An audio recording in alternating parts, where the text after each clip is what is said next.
अस्सलाम वालेकुम my dear students, उम्मीद है कि आप सब ठीक होंगे। आज हमारा लेक्चर नंबर 11 है बच्चों। क्लास हमारी बीबीए थर्ड सेमेस्टर। सब्जेक्ट हम बच्चों पढ़ रहे हैं managerial accounting. Chapter number 1 material बच्चों हमने स्टार्ट किया था। लास्ट लेक्चर्स के अंदर बच्चों हमने इकोनॉमिक ऑर्डर, क्वांटिटी और इन्वेंट्री लेवल से रिलेटेड जो है वो कुछ टॉपिक पढ़े थे। तो आज बच्चों हम नया टॉपिक पढ़ने जा रहे हैं और ये है जी methods of issue of inventory. हमने जो इन्वेंट्री जो है वो इशू करनी होती है अपने स्टोर रूम में से। तो बच्चों इन्वेंट्री दो किस्म की हो सकती है, या तो फिनिश गुड्स की शक्ल में या फिर जो है वो रॉ मटेरियल की शक्ल में। तो यहाँ पे हम रॉ मटेरियल की बात करेंगे।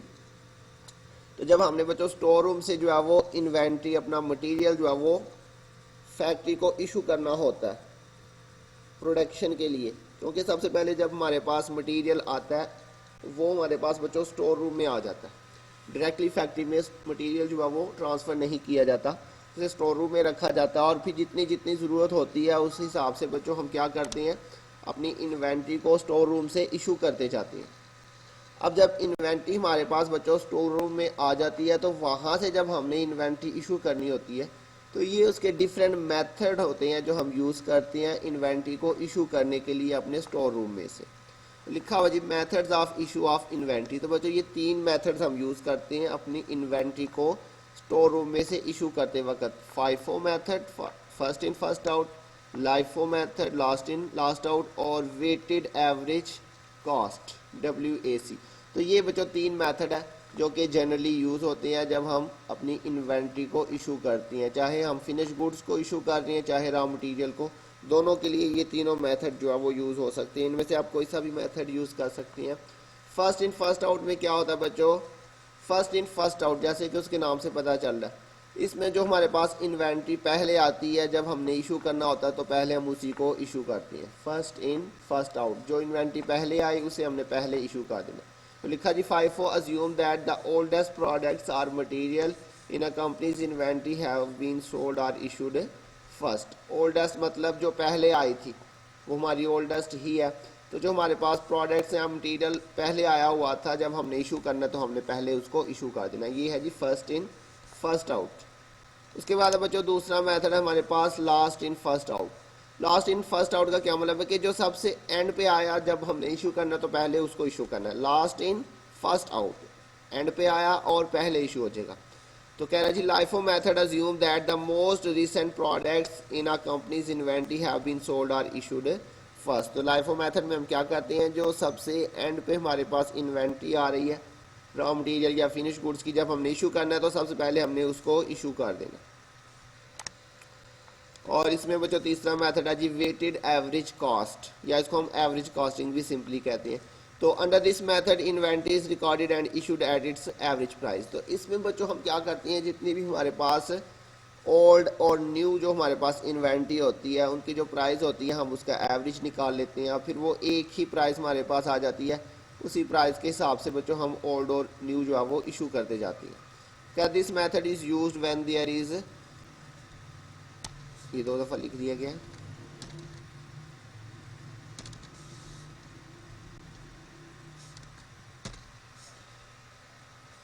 When a business does not have much variation in its inventory।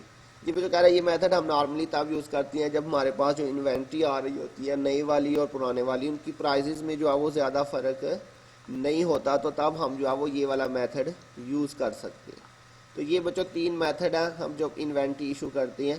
तो इन तीनों में से बच्चों कौन सा मेथड जो है वो बेस्ट है, उसके लिए कुछ यहाँ पे रीजंस लिखी हुई है। आप वैसे इन तीनों में से कोई सा मेथड भी यूज़ कर सकते हैं। तो लिखा हुआ बच्चों फाइफो मेथड के अंदर material flow, in most business the actual flow of material follows FIFO which makes this a logical choice. जी बच्चों कह रहा है कि नॉर्मली जो है वो मटेरियल जब आता है और जब हम इसको इशू करते हैं उसका नॉर्मल प्रोसेस यही होता है कि जब हमारे पास चीज़ आती है जो ओल्ड होती है, जब हम इशू करते हैं तो आपने देखा होगा नॉर्मली हम पहले वाली चीज़ पहले इशू कर देते हैं और जो बाद में आ जाती है उसको हम स्टॉक में रखते हैं, उसको हम बाद में इशू कर देते हैं। इसकी वजह ये भी होती है बच्चों कि अगर हम जो है वो पुरानी चीज़ को रखते जाएँ और नई चीज़ें इशू करते जाएँ तो इस तरह से जो क्या हो सकता है, जो हमारे पास पहले वाली आई चीज़ें हैं वो जो है वो ख़राब हो सकती हैं पड़ी पड़ी। इसलिए हम क्या करते हैं, नॉर्मली आपने देखा होगा कि हम यही करते हैं, लॉजिकल यही पॉइंट है कि जब हमारे पास कुछ चीज़ें आती हैं तो हम नई वाली चीज़ें रख लेते हैं और जो पहले से आई होती हैं पहले उनको इशू कर देते हैं। तो लिखा हुआ there are few businesses where the oldest items are kept in stock while newer items are sold first. तो कह रहा बहुत कम बिजनेस होती हैं कि जहाँ पे पुरानी चीज़ें अपने पास रख ली जाती हैं और नया स्टॉक जो है वो सेल या इशू कर दिया जाता है। तो ये एक बच्चों लॉजिकल चॉइस भी है कि हम FIFO मेथड को यूज़ करें। इसके अलावा इन्फ्लेशन अगर हो, इन्फ्लेशन का मतलब होता है कि प्राइसेस अगर बढ़ रही हो तो उस सूरत में क्या होगा, if cost are increasing the first item sold are the least expensive. जी बच्चों इन्फ्लेशन की सूरत में अगर हम FIFO मेथड यूज़ कर रहे हैं, इन्फ्लेशन में क्या होता है, प्राइसेस बढ़ रही हैं। इसका मतलब है कि पुरानी जो हमने चीज़ें ख़रीदी थी वो सस्ती थी और अब हम जो नई चीज़ें खरीद रही हैं वो बच्चों हमारी महंगी चीज़ें होंगी, कॉस्टली चीज़ें होंगी, क्योंकि चीज़ों की प्राइसेस बढ़ रही है। तो इस तरह से क्या होगा, the first item sold are the least expensive. जो हम पहली चीज़ सेल कर रहे हैं वो हमारी लेस एक्सपेंसिव होगी क्योंकि वो हमने पहले की ख़रीदी हुई है। So your cost of good sold decrease. तो इस तरह से हमारी जो कॉस्ट ऑफ गुड सोल्ड है वो हमारी कम हो जाएगी क्योंकि हम पहले पुरानी चीज़ें बेच रही हैं जिनकी प्राइस कम थी। इस तरह से हमारी चीज़ें बेचने की जो कॉस्ट है वो भी कम आएगी। You report more profit. तो इस तरह से बच्चों जब हम प्रॉफिट की कैलकुलेशन करेंगे, क्योंकि हम जो है वो पुरानी वाली चीज़ें पहले सेल कर रहे हैं उनकी कॉस्ट कम थी, तो इस तरह से एक्सपेंस जो है वो हमारा कम शो होगा जिसकी वजह से हमारा प्रॉफिट जो है वो ज़्यादा शो होगा। And therefore pay a larger amount of income tax in the near time. तो बच्चों जब हमारा प्रॉफिट ज़्यादा शो होगा तो हमें टैक्स जो है वो ज़्यादा पे करना पड़ेगा। तो ये वैसे एक नुकसान है FIFO मेथड यूज़ करने का कि FIFO मेथड में हमारे पास जो है वो एक्सपेंस जो है वो कम शो होता है और इनकम जो है वो ज़्यादा शो हो जाती है जिसकी वजह से हमें टैक्स ज़्यादा पे करना पड़ जाता है। जबकि LIFO मेथड का यही एक मेन जो है वो बेनिफिट होता है हमें कि हमारा जो है वो एक्सपेंस ज़्यादा शो हो जाता है जिसकी वजह से इनकम कम शो हो जाती है और टैक्स हमें कम पे करना पड़ता है। तो ये मेन बेसिक जो है वो रीज़न होती है LIFO मेथड को यूज़ करने की। If cost are increasing the last item sold are the most expensive. अगर प्राइसेस बढ़ती जा रही हैं तो और हम LIFO मेथड यूज़ करेंगे तो जो हमारी फ़र्स्ट आइटम जो हम सेल करेंगे वो सबसे महंगी होगी क्योंकि प्राइसेस बढ़ रही हैं। जो आज हमने चीज़ खरीदी वो सबसे महंगी और सबसे पहले जब हम उसको बेच रहे हैं तो उसकी जो कास्ट है वो ज़्यादा चार्ज होगी। So your cast of good sold increase, you report fewer profit. तो जी बच्चों जब हम जो है प्रॉफिट की कैलकुलेशन करेंगे तो हमारा प्रॉफिट जो है वो कम शो होगा क्योंकि हमने मोस्ट एक्सपेंसिव चीज़ जो है वो पहले सेल कर दी, उसकी कॉस्ट भी ज़्यादा थी। And therefore pay a smaller amount of income tax in the near time. तो इस तरह से बच्चों क्या होगा, हमें जो है वो नियर टाइम के अंदर कम टैक्स पे करना पड़ेगा। तो ये बच्चों हमारे पास एक जो है ये इसका डिसएडवांटेज है, इसका ये एडवांटेज है। लेकिन डिफ्लेशन में ये सारी सूरत हाल उल्ट हो जाएगी। डिफ्लेशन की सूरत में अगर हम जो है वो ये वाला मेथड यूज़ कर रहे हैं FIFO मेथड, तो उस सूरत में क्या होगा, हमें हमारा जो प्रॉफिट है वो ज़्यादा कम हो जाएगा। If cost are decreasing the first item sold are the most expensive so your cost of good sold increase.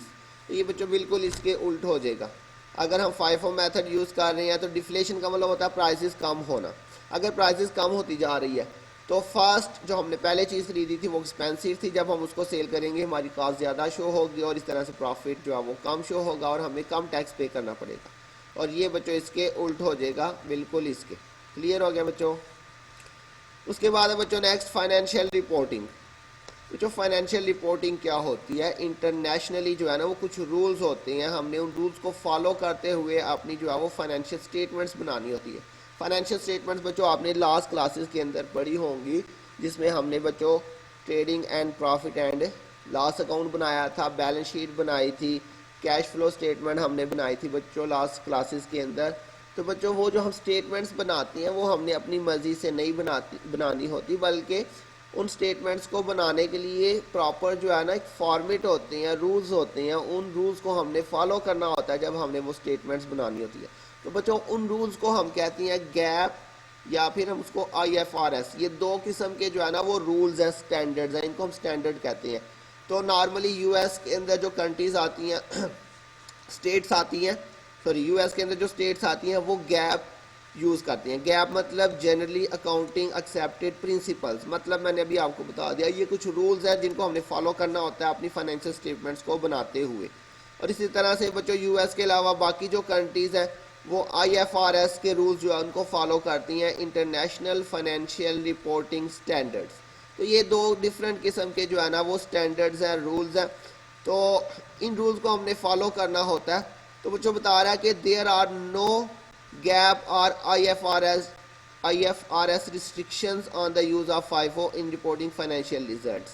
जी बच्चों, अगर आप जो है वो FIFO मेथड यूज़ कर रहे हैं, मतलब गैप जो है ये भी आपको FIFO मेथड यूज़ करने की इजाज़त दे देता है, और IFRS जो है ये भी आपको FIFO मेथड, मतलब ये दोनों मेथड जो है आपको FIFO यूज़ करने को अलाउ करते हैं। लेकिन IFRS does not allow the use of the LIFO methods at all.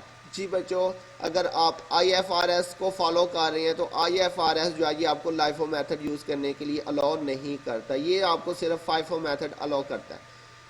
मतलब क्या हुआ इसका बच्चों, मतलब ये हुआ कि अगर आप IFRS को यूज़ कर रहे हैं तो आप सिर्फ LIFO मेथड यूज़ कर सकते हैं, और अगर आप जो है वो गैप यूज़ कर रहे हैं तो फिर आप जो है वो FIFO भी यूज़ कर सकते हैं, LIFO भी यूज़ कर सकते हैं। गैप के अंदर आप दोनों मेथड यूज़ कर सकते हैं। तो इसका मतलब ये हुआ, अगर आप US के अंदर अगर आपका बिजनेस चल रहा है US के अंदर, तो देन आप जो है वो FIFO LIFO दोनों में से जो सा मर्जी मेथड यूज़ करें, कोई रिस्ट्रिक्शन नहीं है। लेकिन अगर आप US के अलावा किसी और मुल्क में काम कर रहे हैं, अपना बिजनेस कर रहे हैं, तो फिर आप LIFO मेथड बिल्कुल भी यूज़ नहीं कर सकते अगर आप IFRS को फॉलो कर रहे हैं। लिखा हुआ इन जनरली। अब बच्चों फाइनली इसका डिसीजन क्या निकला, इन generally LIFO accounting is not recommended by but because it is not allowed under IFRS। जी बच्चों बता रहा है कि जनरली जो है वो हम LIFO मेथड को यूज़ नहीं करते क्योंकि IFRS इसको अलाउ नहीं करता, and a large part of the world use the IFRS। In a sense, the primary reason for using LIFO is to defer the payment of income tax in an inflationary environment। जी बच्चों बता रहा कि basic जो reason है LIFO method को use करने की वो यही है, इन्फ्लेशनरी अगर एनवायरनमेंट है, मतलब प्राइसेस बढ़ रही हैं, तो उस वक्त हम LIFO मेथड को अगर यूज़ करते हैं तो उसका एक जो हमें बेनिफिट होगा बच्चों वो क्या होगा, वो ये होगा कि हमारा जो है वो प्रॉफिट कम शो होगा और हमें कम जो है वो टैक्स पे करना पड़ेगा। जस्ट ये एक रीज़न है। तो ये बच्चों कुछ इसकी रीज़न थी जो हमने डिस्कस की हैं। इसके अलावा बच्चों आज हम जो है उसके कुछ क्वेश्चन भी सॉल्व करेंगे इंशाल्लाह।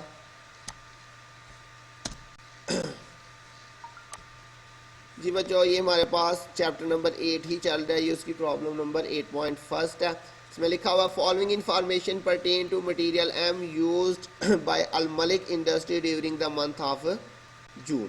तो ये बच्चों उसने आपको कुछ डाटा दिया हुआ है रिसीव्ड और इशू से रिलेटेड। जी बच्चों, मैंने आपको अभी बताया कि हमने जब भी मटेरियल जो है वो स्टोर रूम से इशू या रिसीव करना होता है तब हमने ये मेथड यूज़ करनी होती है। ये इसने कहा हुआ जी, prepare perpetual inventory card and calculate cost of material used and in inventory as at June 30 using the following method FIFO LIFO and average costing. तो जी बच्चों ये मेथड यूज़ करते हुए आपने सबसे पहले तो इन्वेंट्री कार्ड बनाना है, उसके बाद आपने कैलकुलेट करनी है cost of material used and in inventory. तो जी बच्चों FIFO मेथड से हमने इसको किस तरह से कैलकुलेट करना है, सबसे पहले मैं आपको इसका फॉर्मेट बता दूं।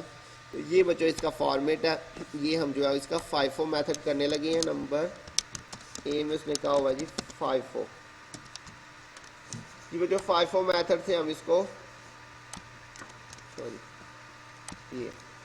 ये बच्चों हमारे पास फर्स्ट पार्ट है इसका। FIFO मेथड से हम इसको करेंगे। सबसे ऊपर बच्चों आपने उसका कंपनी का नाम लिख लिया, मटेरियल M, और ये first in first out method हम यूज़ कर रहे हैं। तो इसके अंदर बच्चों आपका पहला कॉलम बनेगा डेट का, फिर रिसीव्ड, इशूड और बैलेंस। अच्छा बच्चों, उसके बाद आपने हर कॉलम के अंदर 3-3 कॉलम बनानी है, units, unit cost, total cost, सब तीनों में सेम आएंगे, units, unit cost, total cost. तो अब बच्चों इसके अंदर आपने रिकॉर्डिंग कैसे करनी है वो आपने ज़रा ध्यान से समझना है। तो देखिएगा, सबसे पहले बच्चों उसने आपको बताया हुआ जनवरी 1 को हमने 500 यूनिट जो है वो रिसीव किए हैं और इसकी यूनिट कॉस्ट जो है वो है जी 3.40। तो अब इसको हमने बच्चों कैसे रिकॉर्ड करना है, सबसे पहले तो आपने इसकी डेट रिकॉर्ड करनी है। यहाँ पे बच्चों लिखा हुआ है जनवरी 1। अब बच्चों ये रिसीव हो रहे हैं तो रिसीव में लिखने हैं, इशू है तो इशू में लिख देना, बिल्कुल सिंपल है। तो ये देखिए जी रिसीव हो रहा है, लिखा हुआ है 500 यूनिट्स है और 3.40 उसका रेट है। तो यहाँ पे बच्चों ये देखिए जी यूनिट्स में आ जाएंगे 500, रेट उसका बच्चों कितना जी 3.40। क्लियर हो गया।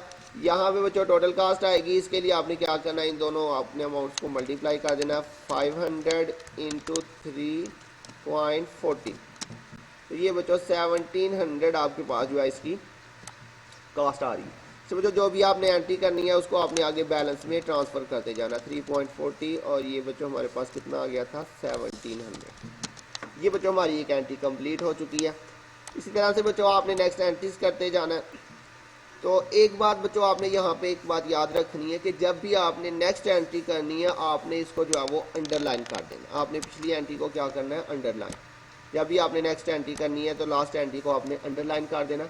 और ये जो आपका बैलेंस होगा बच्चों आपने इस बैलेंस को सबसे पहले नीचे ट्रांसफ़र करना। क्लियर हो गई ये बात।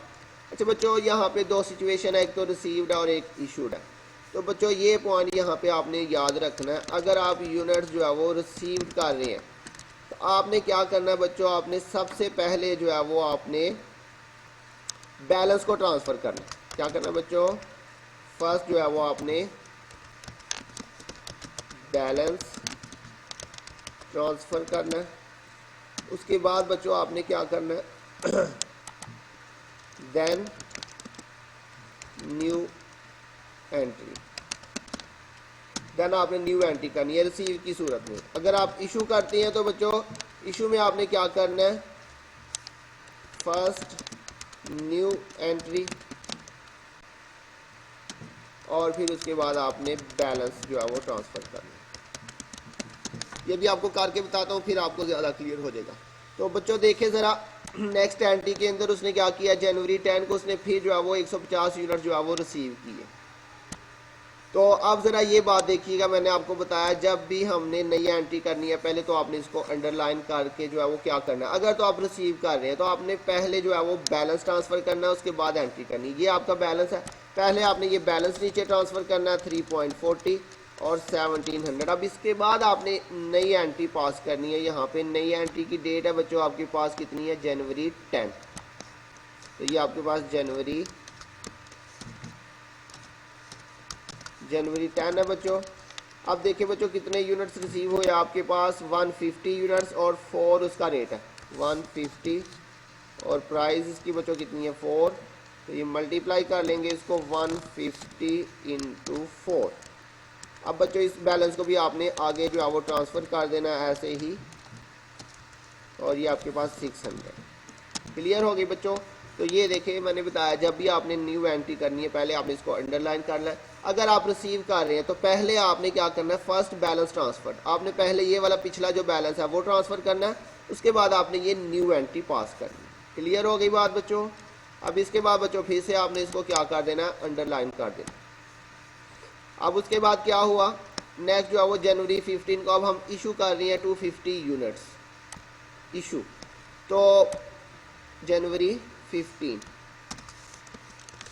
अच्छा बच्चों अभी आप ये वाला पॉइंट देखिए, मैंने आपको बताया जब इशू करेंगे तो क्या करेंगे, फर्स्ट आपने इशू की एंट्री करनी है न्यू एंट्री, फिर बाद में बैलेंस ट्रांसफ़र करनी। क्लियर हो गई बात बच्चों।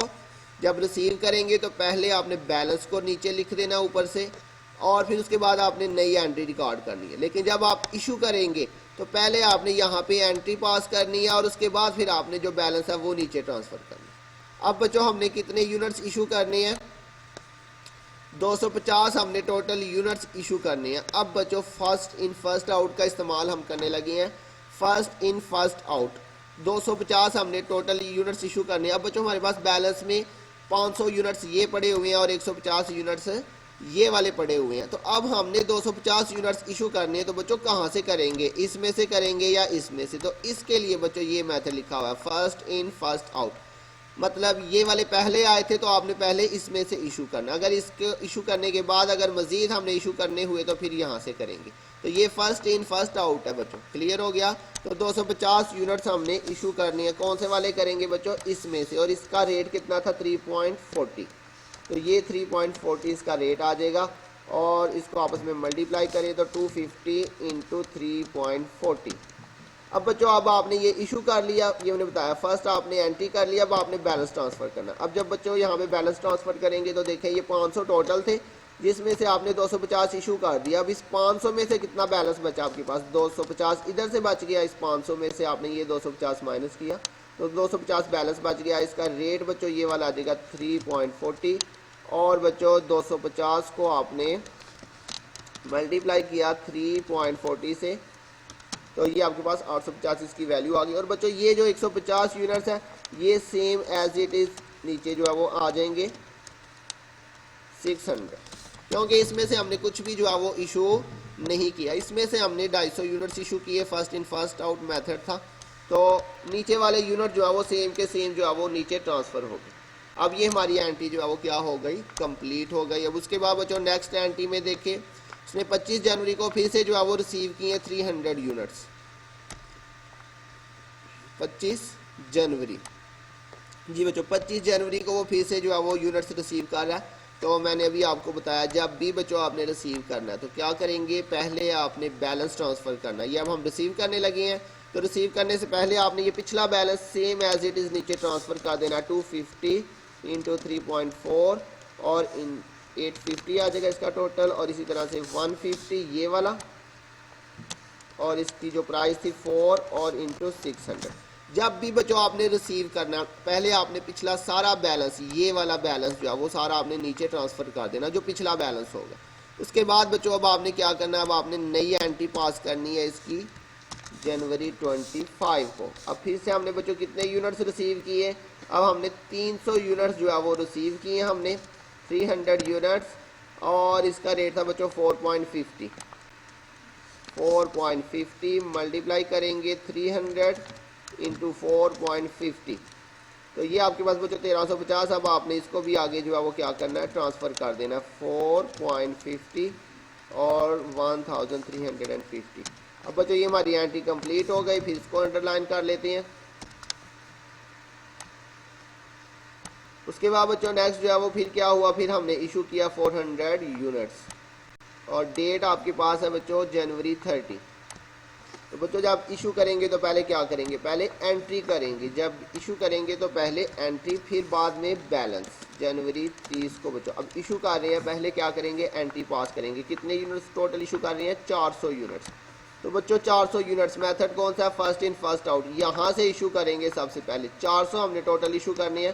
तो बच्चों 250 तो ये वाले इशू हो जाएंगे सारे के सारे, क्योंकि टोटल हमने 500 इशू करनी है, तो ये 850। क्लियर हो गई बात बच्चों। टोटल हमने कितने करनी है, 500, तो 250 तो इधर से चले गए, तो मजीद हमने कितने 250 और इशू करने हैं। इसका मतलब ये 150 जो है ये भी सारे के सारे इशू करने पड़ेंगे। और इसका रेट बच्चों कितना था, 4, इसका रेट था 4, ये आ जाएगा आपके पास 4, और इसकी टोटल जो है प्राइस आ जाएगी 600। तो बच्चों 250 और 150 ये कितना हो गया, टोटल 400। तो कितने हमने इशू करने थे, टोटल 400 ही इशू करना था। क्लियर हो गया बच्चों। इसका मतलब ये 400 जो पहले इधर से इशू किए, अगर इधर से नहीं पूरे हो रहे तो फिर नेक्स्ट में से इशू करेंगे। अब बच्चों हमारा सारा इशू कंप्लीट हो गया। अब ये वाला हमारे पास बैलेंस जो है वो नीचे ट्रांसफ़र हो जाएगा 300, 4.50 और ये 1350।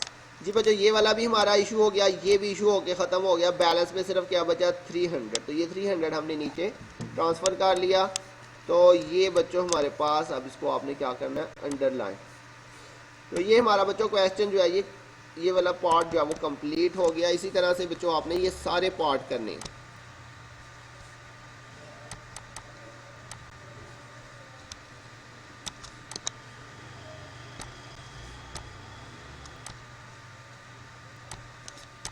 अच्छा बच्चों इसके अंदर उसने आपसे पूछा क्या था, एक तो उसने कहा था कि आपने जो है वो परपेचुअल इन्वेंट्री कार्ड, ये हमने कार्ड बना लिया। इसके अलावा आपने कास्ट कैलकुलेट करनी है, cost of material used and inventory.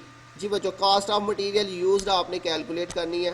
तो कास्ट ऑफ मटेरियल यूज कैसे आएगी, ये जो बच्चों आपका इशू वाला कॉलम है, इसका जो टोटल कास्ट होगी, इशू वाले कॉलम में जो टोटल कास्ट होगी ये हमारा कास्ट ऑफ मटेरियल यूज्ड होगा। ये आ जाएगा जी कास्ट ऑफ मटेरियल यूज्ड। जी बच्चों कितनी इसकी अमाउंट आएगी, ये वाली अमाउंट आपके पास आ जाएगी। टोटल कितनी आ रही है जी, 850 जमा 850 और जमा 600, तो ये आपके पास टोटल बच्चों 2300 आ रहा है। और इसी तरह से बच्चों उसने आपसे पूछा था cost of inventory, ending inventory जो है ये, एंड इन्वेंट्री एट जून 30। जी बच्चों क्लोजिंग इन्वेंट्री उसने आपसे पूछी हुई है। Cost of inventory, cost of inventory में बच्चों आपने कौन सी लिखनी है, ये जो बैलेंस में होगा टोटल कास्ट, बैलेंस में एंड वाला जो आपके पास आ रहा है कितना आ रहा है बच्चों, 1350 रुपये। तो ये आपके पास जो है वो आपके पास आ जाएगा, ये 2300 आया हमारे पास, इसको आप रुपीज़ लिख लें साथ में। 2300 और ये ₹1350। ये हमारे बच्चों आंसर आ गए हैं कॉस्ट ऑफ मटेरियल यूज और कॉस्ट ऑफ इन्वेंट्री। तो जी बच्चों इसी तरह से हमने जो है वो अब नेक्स्ट जो है वो बनाना है कौन से मेथड से, लास्ट इन फर्स्ट आउट। अब हमने लाइफो मेथड से बच्चों इसको करना है। तो लाइफो मेथड के अंदर बच्चों हमने क्या करना है, सेम इसी तरह से इसको करेंगे, बस जब हमने इशू करना है तब चेंज आएगा। तो रिसीविंग जो है वो फर्स्ट एंट्री में जनवरी 1 को हम रिसीव कर रहे हैं 500 3.40 के हिसाब से, बिल्कुल सेम पिछले क्वेश्चन की तरह होगा यहाँ पे। तो जनवरी 1 को 500 यूनिट्स हमने रिसीव किए 3.40 के हिसाब से, मल्टीप्लाई करेंगे 500 इंटू 3.40, सेम बैलेंस बच्चों आगे यहाँ पे ट्रांसफ़र हो जाएगा 500 और ये 3.40 और ये 1700 आपके पास आ जाएगा। फिर से बच्चों आपने इसका जो है वो क्या कर लेना है, अंडरलाइन करके इसका आगे बैलेंस ट्रांसफ़र करना है। तो देखिए जी नेक्स्ट हम फिर से रिसीव कर रहे हैं और मैंने बताया जब भी रिसीव करेंगे पहले आपने बैलेंस ट्रांसफ़र करना है। जब भी रिसीव करेंगे तो पहले क्या करेंगे, बैलेंस ट्रांसफ़र होगा 3.40 1700। उसके बाद बच्चों आपने इसकी न्यू एंट्री पास करनी है। न्यू एंट्री बच्चों उसने बताई थी आपने कौन सी डेट को करनी है, जनवरी 10 को।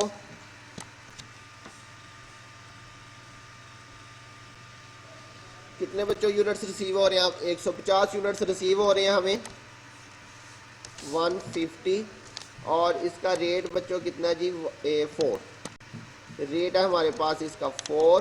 तो ये मल्टीप्लाई हो जाएगा 150 इंटू 4 600 आ जाएगा। अब इसको बच्चों आपने यहाँ पे बैलेंस में ट्रांसफ़र करते जाना साथ साथ में 600। फिर से बच्चों आप इसको अंडरलाइन करेंगे। अब उसके बाद बच्चों फिर से हमने क्या किया जी, नेक्स्ट जो है वो जनवरी 15 को अब हम इशू कर रहे हैं 250 यूनिट्स। तो इशू में मैंने आपको बताया पहले आपने एंट्री करनी है फिर बैलेंस ट्रांसफ़र करना है। अब 150 यूनिट्स हम जो है वो 250 यूनिट्स जो है वो हम इशू कर रहे हैं। अब बच्चों है जी लास्ट इन फर्स्ट आउट, अब आपने लास्ट से इशू करना है। ये बच्चों हमारे पास बैलेंस है 500 और 150। बच्चों लास्ट इन फर्स्ट आउट में आपने क्या करना है, ये जो लास्ट पे है सबसे पहले यहाँ से आपने यूनिट्स इशू करनी है। तो टोटल हमने 250 यूनिट्स इशू करनी है, जबकि यहाँ पे कितने यूनिट्स हैं 150। तो ये 150 जो है वो तो टोटल यहाँ से इशू हो जाएंगे 600। अब हमने यहाँ पे टोटल जो है वो 200 क्वांटिटी पूरी करनी है। अब यहाँ से हमारी सारी क्वांटिटी पूरी नहीं हो रही, तो जो बाकी बचेंगे वो कहाँ से इशू करेंगे, इसमें से। इसमें से कितने यूनिट्स मजीद इशू करने पड़ेंगे बच्चों, 50 यूनिट्स, क्योंकि हमें टोटल जो है वो कितने यूनिट्स इशू करने हैं, सॉरी 250 इशू करने हैं, जल्दी लगेंगे। तो 100 यूनिट्स यहाँ से हमें मजीद इशू करने पड़ेंगे क्योंकि हमने 250 पूरे करने हैं। तो 150 ये वाले इशू हो गए ये लास्ट से, और 100 यहाँ से करेंगे। इसका रेट कितना है 3.40। तो ये मल्टीप्लाई करेंगे इसको 100 इंटू 3.40 के साथ, तो ये आपके पास 340। जी बच्चों अब 150 इधर से इशू हो गया, ये वाला ख़त्म हो गया। और इस 500 में से हमने कितने इशू किए 100। तो इस 500 में से कितना बैलेंस बच गया, सॉरी यहाँ पे कितना बैलेंस बच गया 400 3.40 के हिसाब से, और इनको मल्टीप्लाई कर दें 400 इंटू 3.40। तो बच्चों ये बैलेंस अब हमने नीचे ट्रांसफ़र किया, 500 में से 100 ये वाले चले गए, और ये 150 जो है ये तो सारे के सारे इशू हो गए, इसमें से कुछ भी नहीं बचा, ये ज़ीरो हो गया। तो सिर्फ इस 500 में से जो है वो कितने यूनिट्स बच गए, 400 यूनिट्स बच गए। अब हम इसको बच्चों फिर से क्या करते हैं, अंडरलाइन। अब नेक्स्ट बच्चों क्या हुआ, 25 जनवरी को फिर से हमने यूनिट्स रिसीव किए 300।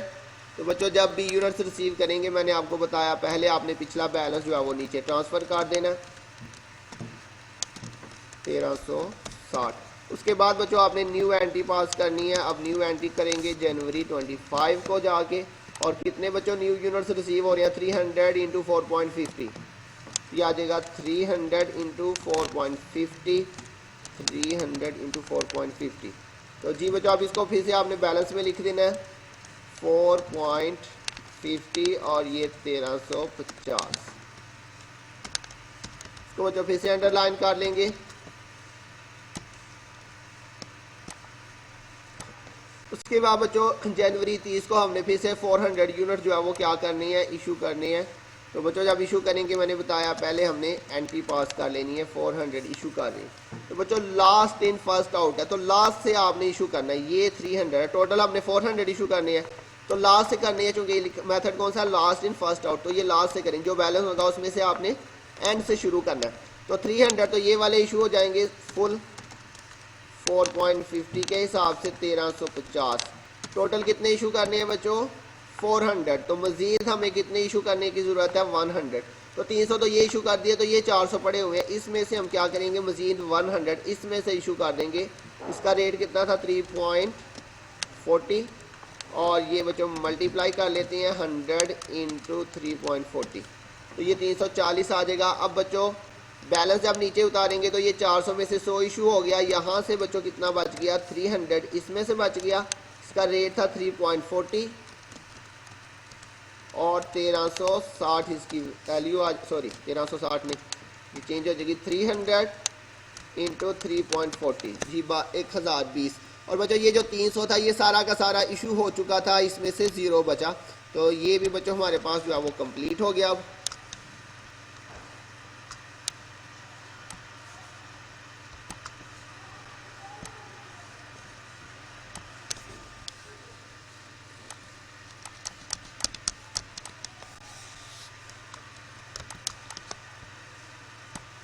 तो जी बच्चों इसका भी आपने एंड पे क्या निकालना है, कॉस्ट ऑफ मटेरियल यूज्ड,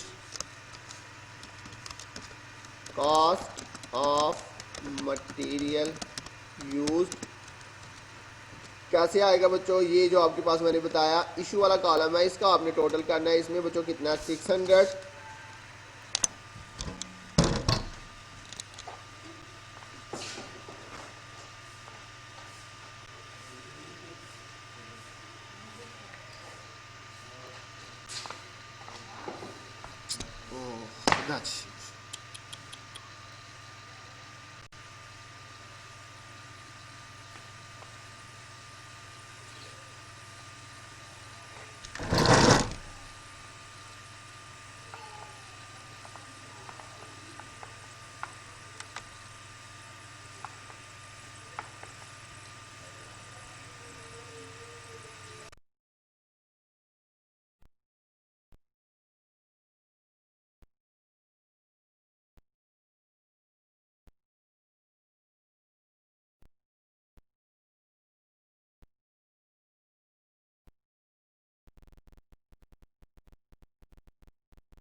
जी बच्चों नेक्स्ट इसका जो सी पार्ट है उसमें हमने जो है वो एवरेज कास्टिंग के साथ इसको सॉल्व करना है। तो एवरेज कास्टिंग के अंदर बच्चों आपने क्या करना है, बिल्कुल उसी तरह से फर्स्ट एंट्री तो वैसे ही रिकॉर्ड होगी।